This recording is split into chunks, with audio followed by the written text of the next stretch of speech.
성경에는 복에 대해서 두 종류의 사람이 있다라고 말을 하고 있습니다. 복 받을 사람과 저주 받을 사람이 있다. 오늘 본문에도 그렇게 말씀하고 있습니다. 저와 우리들은, 그리고 선한 목자교회 모든 성도님들은 복을 받을 사람이 되어지기를 주님의 이름으로 축복합니다. 그런데 하나님께 복 받을 사람은 온전한 사람도 아니고, 그렇다고 해서 특별한 대단한 능력을 가진 사람도 아니고, 부귀영화를 가진 사람도 아니고, 남들처럼 특별히 똑똑한 사람도 아니었다는 것을 성경을 보면서 우리들은 많이 이상하게 생각하는 부분이 바로 그런 것들입니다. 하나님께 복 받을 사람은 그렇게 똑똑한 사람이 아니었어요. 그리고 남들보다 많이 배운 사람도 아니었습니다. 그렇다고 해서 대단한 부자도 아니었고요, 대단한 권력을 가진 사람도 아니었습니다. 우리가 너무나 잘 알고 있는 지도자인 모세도 그렇습니다. 이스라엘의 최고 지도자 아닙니까? 성질이 좀 급하지요. 우리 교회 누구처럼 성질이 좀 급해요. 그러다 보니까 애굽 사람을 주먹으로 쳐 죽여버렸습니다. 살인자였습니다. 가지고 보면. 뿐만입니까? 광야에서 하나님이 하지 말라는 행동을 했지요. 그것은 반석을 향해서 명령을 해야 되는데 가지고 있던 지팡이로 내리쳐버렸습니다. 그렇게 소원하고 가고 싶었고 그렇게 그리워했던 가나안 땅에 못 들어가게 되는 그런 결과를 모세는 당했습니다. 그럼에도 하나님은 모세를 쓰시고 모세에게 복을 주셨습니다. 여러분, 모세만 그렇습니까? 위대한 다윗도 그랬습니다. 다윗은 가난한 사람이었습니다.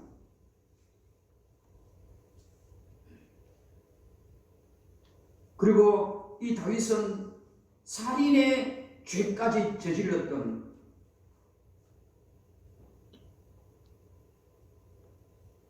하나님 보시기나 우리 사람 볼 때에 참 부족한 것이 많은 지도자였습니다. 그럼에도 불구하고 하나님은 이 다윗을 사용하시고 이 다윗을 통하여 하나님의 역사를 이어가고 결국에는 메시아가 출생되어지는 놀라운 은혜를 하나님께서 허락해 주셨습니다.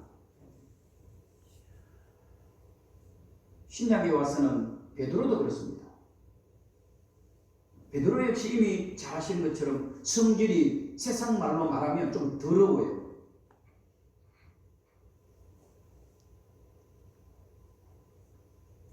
제 얼굴 한번 보세요. 베드로는 성격이 좀 더러웠어요. 그리고 성격이 좀 급했어요.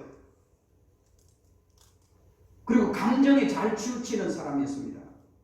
보는 대로 함부로 말을 하고 충동적이고요, 또 거칠고 칼을 꺼내서 하지 말아야 될 행동을 했던 그런 베드로였습니다. 그럼에도 불구하고 하나님은 이 베드로를 크게 쓰시고 아름답게 쓰시고 로마 가톨릭에서는 제1대 교황으로 세웠잖아요. 베드로는 그렇습니까? 우리가 잘 알고 있는 성경에 나오는 많은 사람들이 보면 하나님 보시기나 사람들 볼 때에 완벽한 사람이 아니었습니다. 만약에 성경에서 하나님께서 복 받은 사람들이 온전하고 능력이 많거나 많이 배우거나 똑똑하거나 많이 가진 사람이 하나님께 복 받았다면 저희들보다는 하나님을 안 믿는 사람이나 예수님을 안 믿는 사람도 훨씬 더 하나님의 복을 많이 받았을 것입니다. 왜냐? 우리들보다 하나님을 모르는 사람들이 훨씬 더 똑똑하고 많이 배우고 많이 가지고 잘난 사람들이 많지 않습니까? 그런데 하나님이 복 주는 사람은 그런 조건을 가진 사람이 아니었습니다. 왜 하나님께서 주시는 복은 그런 조건을 가진 사람이 아닐까요? 저는 오늘 본문을 통해서 하나님의 복을 선택할 줄 아는 사람이 되어야 한다. 하나님의 복을 선택할 줄 알아야 되는 겁니다. 26절에 보세요. 내가 오늘 복과 저주를 너희 앞에 두었나니. 지금 하나님을 믿는 사람들과 믿지 않는 사람들 역시도 그럴 것입니다. 복을 우리 앞에 놓아두었다 그랬어요. 그런데 그 복을 선택하는 사람이 있고 오늘 본문에 보면 저주를 택하는 사람이 있어요. 제가 앞에 말씀을 드렸던 것처럼 아브라함도 그렇고요, 모세도 그렇고 다윗도 그렇고 베드로도 그렇고 누구나 다 마찬가지로 완벽한 그런 사람이 아닙니다. 부족하고 허물 많고 살인자고 가늠자고 때로는 세상의 쓰레기처럼 그렇게 보여질 수밖에 없는 사람들이었지만 그래도 그들이 복을 받았던 것은 자기 앞에 놓여있는 복과 저주 가운데에 저주를 택하지 아니하고 하나님의 복을 택했기 때문입니다. 저와 여러분들도 마찬가지입니다. 우리가 잘나서 똑똑해서 많이 배워서 이 자리에 앉아 있는 것 아니지 않습니까? 선택입니다. 하나님의 복을 선택하면 하나님이 반드시 저와 여러분들에게도 이렇게 큰 복을 부어주시는 우리 하나님인 줄로 믿으시기를 주님의 이름으로 축복합니다. 아멘. 선택하라는 말입니다. 복을 선택하든지 아니면 저주를 선택하든지. 사람들이 비가 오면 우산을 씁니다.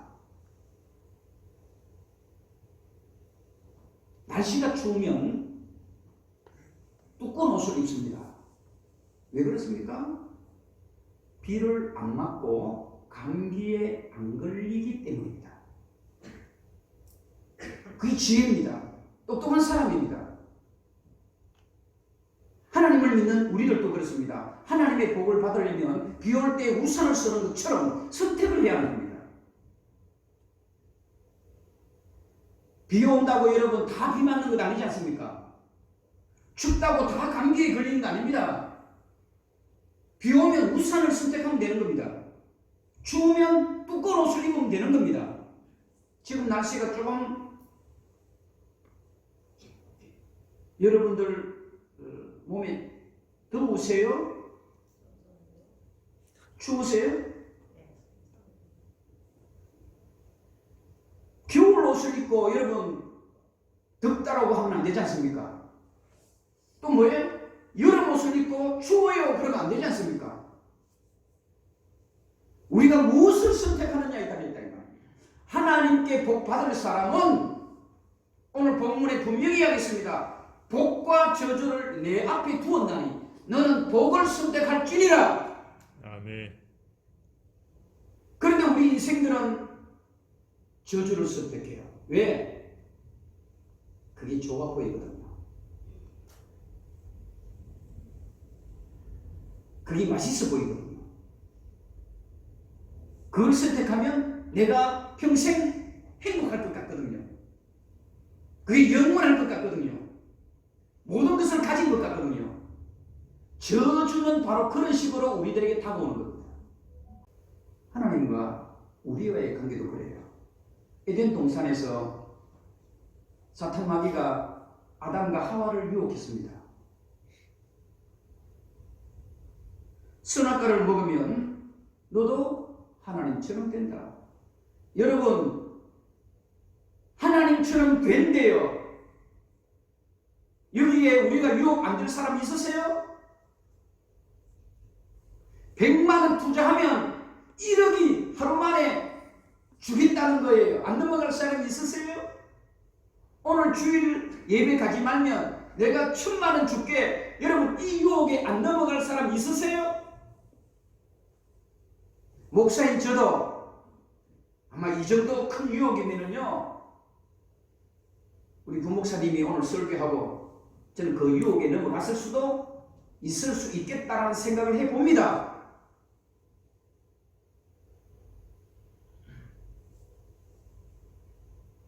우리가 왜 저주를 받을 수밖에 없습니까? 하나님이 될 수 있대요. 선택입니다. 아담과 하와가 하나님을 선택했다라면 우리의 인생은 세계의 모든 인류의 역사는 바뀌어졌을 것입니다. 먹음직하고 보암직하다 그랬어요. 사탄 마귀가 아담과 하와에게 유혹한 조건이었습니다. 하나님처럼 되고 보기에 좋고 먹기에 좋더라면 여러분 안 넘어갈 사람 이 시간에 아마 분명히 없을 것입니다. 다 넘어갔을 거예요. 선택입니다. 주일날 가게의 문을 열어야 되느냐, 가게의 문을 닫아야 되느냐, 그것도 여러분들의 선택입니다. 주일날 문을 닫으면 엄청나게 손해를 봐요. 평일에 2, 3일치 손해를 봐요. 사탄 마귀는 우리들에게 그렇게 유혹하는 겁니다. 그러면 너희들이 돈 많이 벌 수 있을 거야. 부자가 될 거야. 조금만 있으면 집을 사고 그렇게 하면 너희 노후 대책을 다 할 수 있을 것처럼 보여집니다. 그건 다 무엇입니까? 유혹입니다. 오늘 성경의 본문으로 보자면 그거는 저주받을 짓입니다. 선택은 여러분들이 하는 겁니다. 너 앞에 복도 있고 저주가 있다. 너가 선택하라. 저와 여러분들 역시 마찬가지입니다. 오늘 이 주일날 교회에 오지 못할 조건들이 몇 가지 있었을 것입니다. 안 오고 싶은 유혹도 있었을 것입니다. 그럼에도 불구하고 여러분들은 하나님의 복 받을 것을 선택한 줄로 믿고 저와 여러분들은 성공한 오늘 이 시간이 되어지는 줄로 주님의 이름으로 축복합니다. 아멘. 여러분 잘 아는 아브라함의 조카 롯도 그랬습니다. 소돔성이 망했잖아요. 멸망했잖아요. 아브라함과 롯이 엄청난 많은 재산을 일구었어요. 그러다 보니까 아브라함과 롯이 분가해서 살아야 될 정도의 많은 목축업이 생긴 겁니다. 그래서 아브라함과 롯이 의논을 하지요. 너는 좌하면 나는 우하리라. 그럴 때 이 아브라함의 조카 롯은 눈에 보이는 무엇을 선택했습니까? 소돔성을 선택했습니다. 너무너무 화려했습니다. 요즘 젊은이들 보면 강남이었습니다. 압구정동이었습니다. 홍대였습니다. 너무너무 화려했습니다. 모든 것들이 갖추어져 있는 백화점과 같았습니다. 사탄 마귀는 항상 우리들에게 그러한 것들로 접근하는 거예요. 그래서 아브라함의 조카 롯은 누구를 선택합니까? 소돔을 선택합니다. 그런데 그 속에 들어가 사는 동안 소돔은 불로 멸망해버립니다. 그러나 아브라함이 선택한 것은 어떻습니까? 압구정동이 아니었습니다. 홍대도 아니었습니다. 강남도 아니었습니다. 어떻게 보면 아브라함이 선택한 것은 참 초라한, 사람들도 없고 농사를 지어도 안 될 것 같고 망할 것 같지만 그럼에도 불구하고 믿음으로 하나님의 복을 선택했을 때에 하나님은 그 엄청난 놀라운 역사를 아브라함으로 통해서 주신 것입니다. 선택은 여러분들이 하는 겁니다.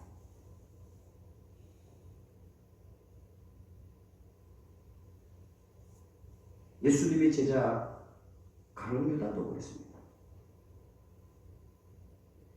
예수님을 선택해야 될 이 가룟유다가 사탄 마귀의 유혹에 넘어가 돈을 선택합니다. 은삼십을 선택합니다. 결국에는 그가 저주를 받아 여러분 죽을 수밖에 없었습니다.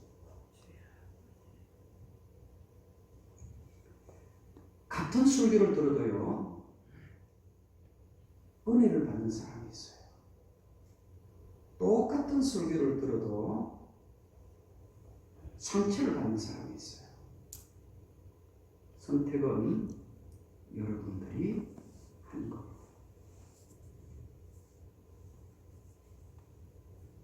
복을 선택하는 사람은 설교를 들을 때에 내가 변해야지, 내가 잘못했어, 내가 하나님 앞에 회개해야 되겠다, 이렇게 들으면 그것이 은혜의 설교가 되고 은혜의 말씀이 됩니다. 그럼에도 불구하고 반대로 저주를 선택한 사람은 하나님의 말씀을 들을 때에 나를 비난하고 나를 무시하고 나에게 상처 주는 말을 한다, 이렇게 듣는 거예요. 똑같은 설교고 똑같은 은혜의 말씀임에도 불구하고 선택은 여러분들이 하는 겁니다. 이스라엘의 12지파 가운데에 유다 지파가 이스라엘의 역사를 이어갔잖아요.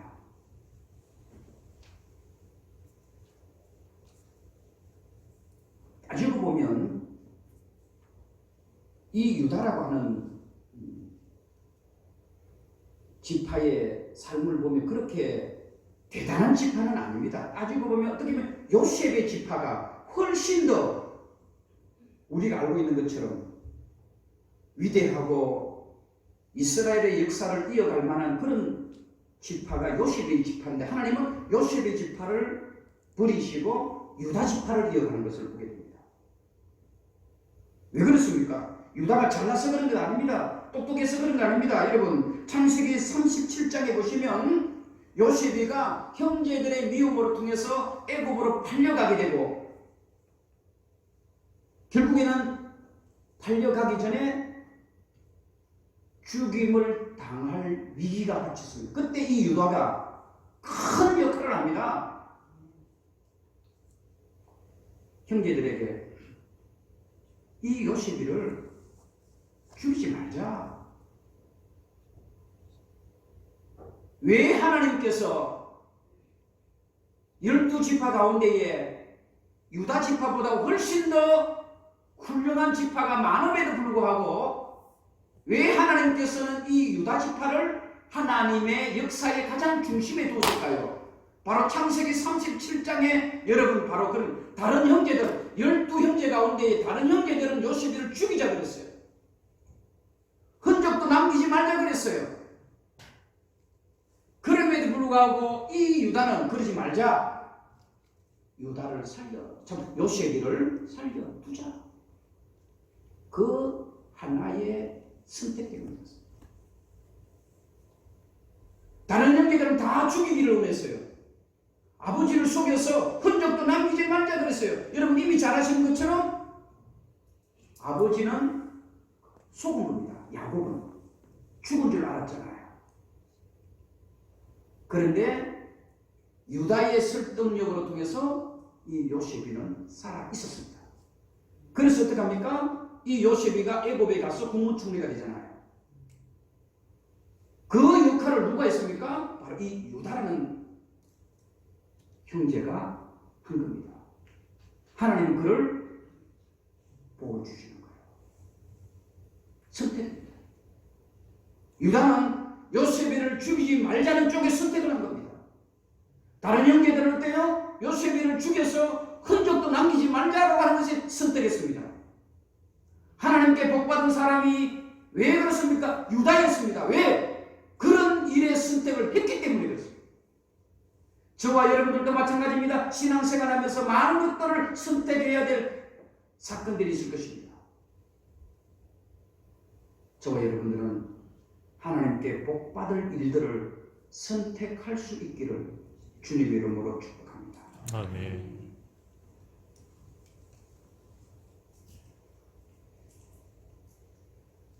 다음으로는요, 복받을 사람은 누군가? 저는 저주받을 사람에 대해서 이야기 안 할게요. 복받을 사람은 어떤 사람인가? 복받을 행동을 해야 합니다. 제가 앞에 쭉 성경에 나오는 많은 인물들을 이야기했잖아요. 그 사람은 온전한 사람도 아닙니다. 똑똑한 사람도 아닙니다. 많이 배운 사람도 아닙니다. 가진 사람도 아닙니다. 권력을 가진 사람도 아닙니다. 그런데 하나님께 복받았어요. 왜요? 그 사람들은 복받을 행동을 했습니다. 복받을 삶을 살았다는 말입니다. 27절, 28절에 보세요. 그 답을 우리들에게 주고 있습니다. 27절에 제가 읽겠습니다. 너희가 만일 내가 오늘 너희에게 명하는 너희의 하나님 여호와의 무엇을 명령을 들으면 무엇이 된다? 복이 하나님의 명령을 들으면 이거는 삶입니다. 아브라함이 왜 복을 받았습니까? 하나님의 명령을 들었어요. 자기는 싫었어요. 가기 싫었어요. 하기 싫었어요. 100세에 난 아들을 하나님 앞에 제물을 바치는 것 싫었어요. 그럼에도 불구하고 아브라함이 복을 받을 수 있었던 것은 하나님의 명령을 들은 것입니다. 선택입니다. 하나님의 명령을 들어서 복을 받은 겁니다.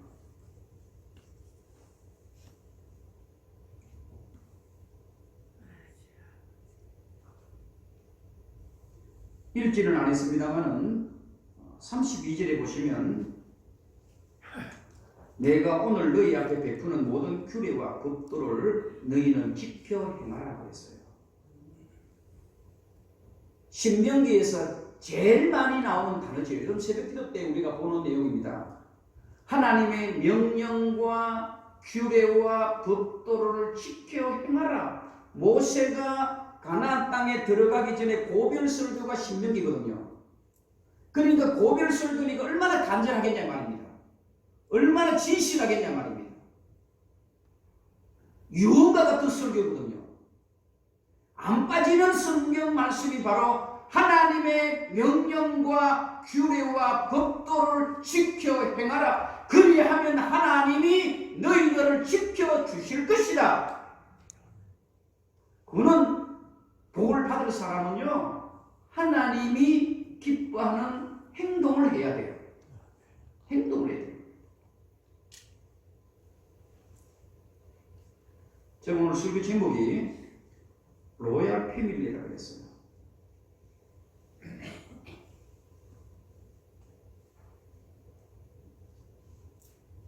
왕족이라는 말입니다. 저와 여러분들은 왕족입니다. 우리의 왕은 누구세요? 하나님이십니다. 여러분 이미 잘 아시겠지만 왕족은요 그냥 왕족이 안 됩니다. 엄격한 뭐예요? 예의 범절을 지켜야 합니다. 왕족이 되기 위해서는 어릴 때부터 엄청난 많은 훈련을 받습니다. 왕족이 되기 위해서는요 군사력도 받고요 모든 훈련을 받습니다. 지도자의 훈련을 받고, 그래서 모세도 애굽의 왕자로 있을 때 40년 동안 지도자 훈련을 받았잖아요. 하나님께서 여러분들에게 왜 성경에서 32절에 하나님이 주시는 명령과 규례와 법도를 지키라 하는가? 그것은 여러분들은 하나님의 로얄 패밀리이기 때문에 그렇습니다. 하나님의 가족이기 때문에 그렇습니다. 상놈들은요 교육을 안 받아요.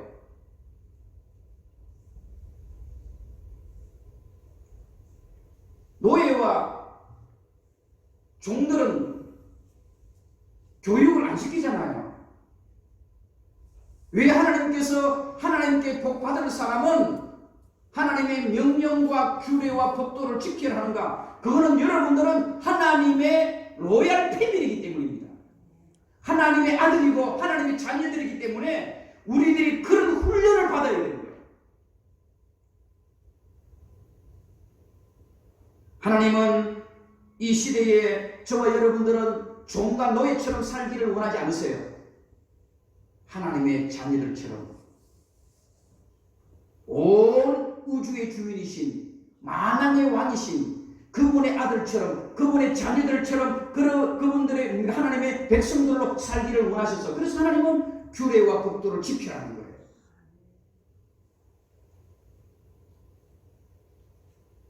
왕족이 되려면 얼마나 많은 훈련과 교육과 정말 견딜 수 없을 만큼의 견디기 어려운 만큼의 여러분 훈련을 받습니다.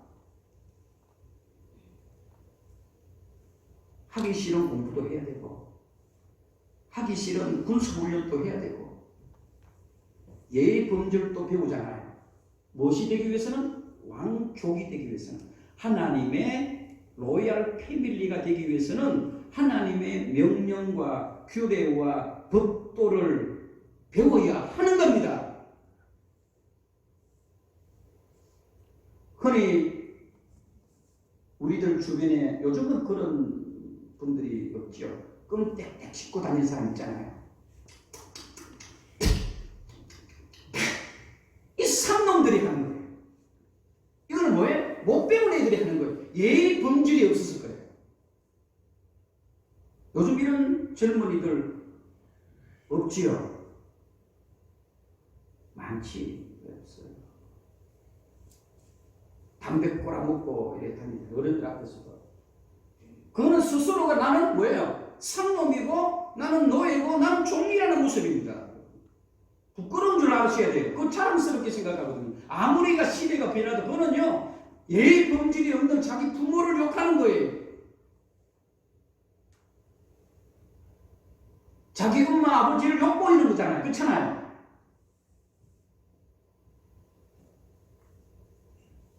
슬리퍼 질질질 끌고 다니고 그 자랑스러운 생각입니다. 그거 다 뭐예요? 예의 범절이 없어서 그래요. 좋은 옷을 입고 명품 옷을 입었다고 여러분 절대로 로얄 패밀리가 될 수 없습니다. 예의 범절이 있어야 하는 겁니다.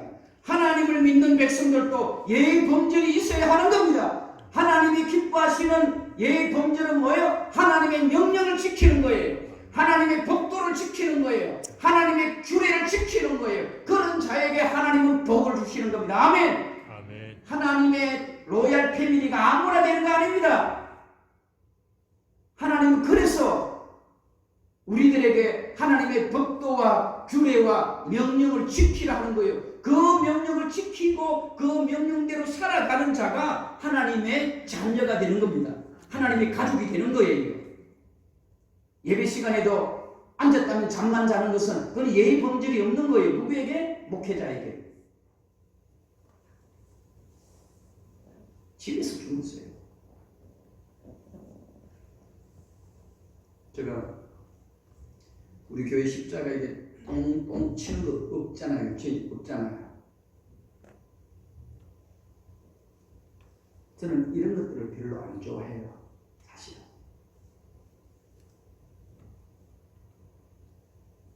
교회 다니는 것도요. 예의 범절이 있어야 돼요.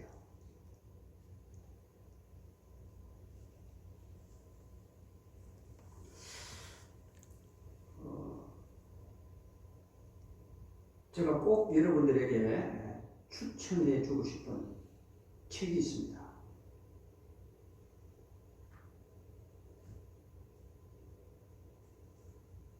제가 신뢰할 만한 책입니다.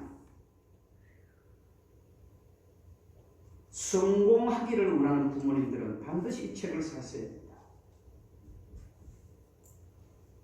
그리고 성공한 자녀로 키우기 위한 부모님도 이 책을 반드시 사셔야 됩니다. 전 세계가 인정하는 책입니다. 그리고 자녀들 역시 마찬가지입니다. 성공하기를 원하십니까? 반드시 이 책의 영향력을 받아야 합니다.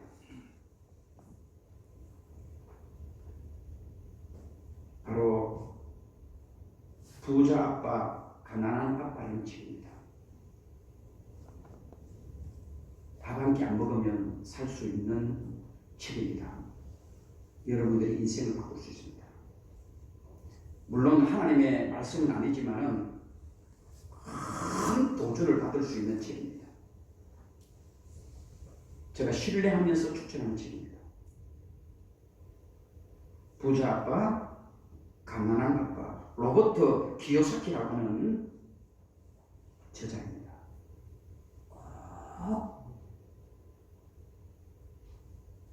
사 보시고 부모님들은 자녀들에게 그 책을 사서 선물해 보세요.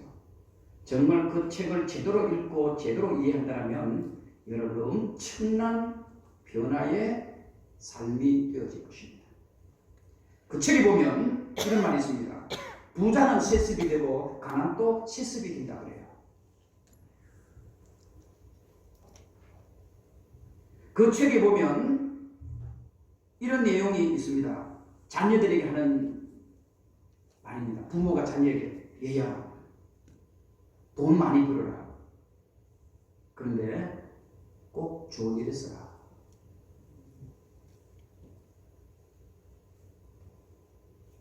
우리나라 사람은 돈 많이 벌어라는 말은 뭐예요? 그 뒤에 좋은 일에 쓰라는 말은 안 해요. 그 책에 보면 돈 엄청 벌어라. 그리고 꼭 좋은 일에 사용해라. 그리고 계속해서 이런 말을 또 다 해버리면 책 안 사보겠죠. 한 페이지만 이야기하겠습니다. 돈을 많이 벌려면 반드시 돈을 좋은 데 사용해라. 돈 많이 번다고, 많이 가졌다고 좋은 데 쓰는 사람은 그렇게 많지 않습니다. 그런 사람은요, 부자가 된대요. 돈을 많이 벌 때 좋은 일에 쓰고 돈을 잘 쓰라고 해요. 여러분들이 듣기에 좀 불편한 내용도 있습니다. 반드시 하나님 앞에 11조는 놓치지 말라.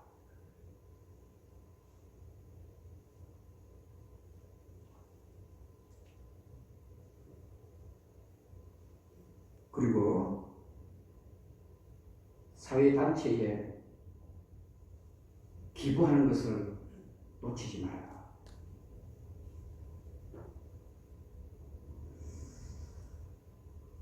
지난주에 저에게 도전이 되어졌던 너무너무 신실한, 아마 요즘 젊은이들은 다 알 겁니다. 현성문이라고 하는 36세입니다.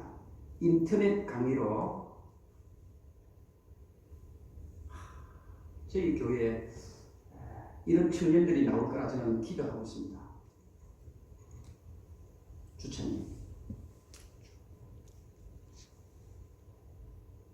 또 황미숙 집사님, 이강렬 집사님, 우리 자녀들을 위해서도 마찬가지. 목사님 그렇게 기도하고 있지. 9년 만에 자산가치 3천억을 벌었어요. 3천억입니다. 여러분들은 3천억을 모르니까 3천만 원 정도밖에 안 되겠죠. 3천억입니다. 9년 만에 그 현성원이라고 하는 인터넷에 좋은 셈이라고 하면 더 알려져 있죠. 그렇죠? 좋은 셈이라고. 다 알고 있을 것입니다. 아버지의 신앙교육입니다. 놀랬어요, 저도. 5살 때부터 아버지가 용돈을 줘요. 만 원을 주든지 10만 원을 주든지. 제가 이야기 듣기로는 감정을 들었는데 고등학교 졸업할 때까지 5만 원 이상을 받아본 적이 없대요. 그래 반드시 5살 때부터 용돈을 줬대요. 그 용돈 가운데에 반드시 11조를 스스로가 바치겠다. 스스로. 또 하나는 그 5살 때 받은 그 용돈을 가지고 한 명의 선교사를 도와라. 한 명의 선교사.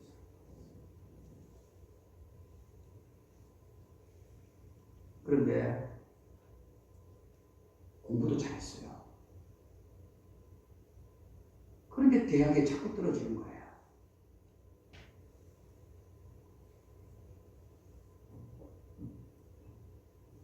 그러면서 그 아버지가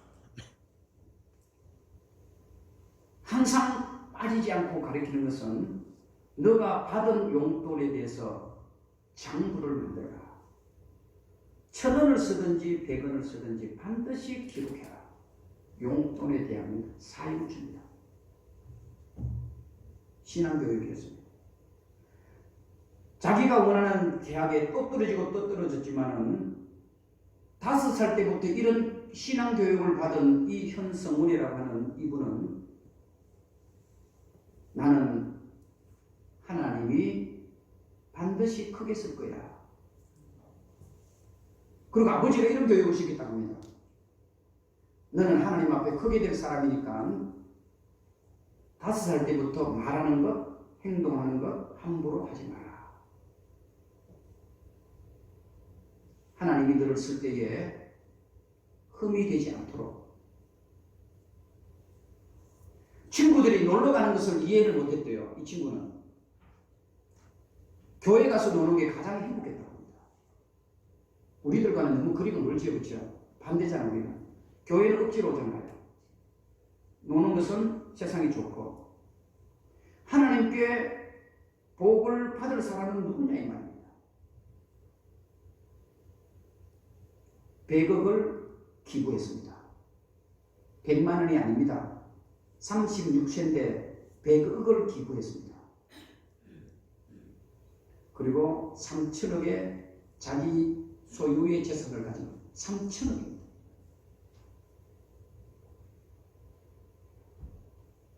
제가 앞에 말씀을 드렸던 부자 아버지, 가난한 아버지, 그 영향을 엄청나게 받았고 가장 중요한 것은 그의 부모님이 철저한, 오늘 본문이 32절에 읽지는 않았습니다만 나오는 말씀처럼 너는 하나님의 로얄 패밀리야. 너는 하나님의 아들이고 자매야.